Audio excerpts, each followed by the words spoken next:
భారత communist party ఈ గ్రామ చరిత్ర ఈ గ్రామ ప్రజలకు తెలియంది కాదు. ఇవాళ భారత కమ్యూనిస్టు పార్టీ అభ్యర్థుల విజయం నల్లేరు మీద నడకలా కొనసాగుతుంది తప్పితే ఈ విజయాన్ని ఎవరు ఆపలేరు.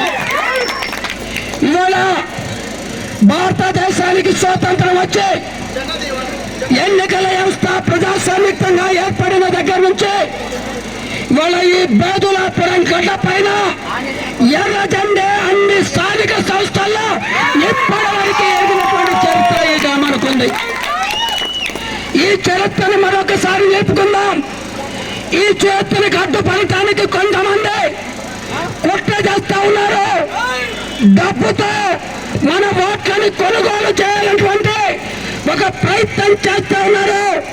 కమ్యూనిస్టు పార్టీ సానుభూత పనులు ఓటర్లు కొనుగోలు వస్తువులు కావాలని ఈ ఎన్నికల్లో రుజువు చేయాల్సినటువంటి అవసరం ఉంది. ఈ ఎన్నికల్లో మీరు ఎంత కోట్ల రూపాయలు ఖర్చు పెట్టినా సిపిఐ పార్టీ విజయాన్ని మాత్రం మీరు ఆపలేరన్న విషయాన్ని ఈ సందర్భంగా తెలియజెప్పాల్సినటువంటి అవసరం ఉంది. బూటకు వాగ్దానాలు చేస్తా ఉన్నారు, తప్పుడు ప్రచారం చేస్తా ఉన్నారు. ఇవాళ మీ చరిత్ర ఏంటో ఈ గ్రామాల ప్రజలకు తెలియంది కాదు.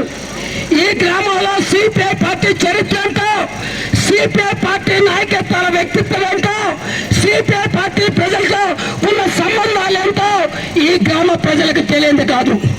ఒక నాయకుడు చెప్తాడు, గుడి ఓపెనింగ్ అయితే పాప చివరిలో భోజనాలు పెడితే ఊరు బయట రాలేదని చెప్తా ఉన్నారు. గుడి ఓపెనింగ్కి గుడి కట్టడానికి ఎవరు దీని బాధ్యత వహించారో ఒకసారి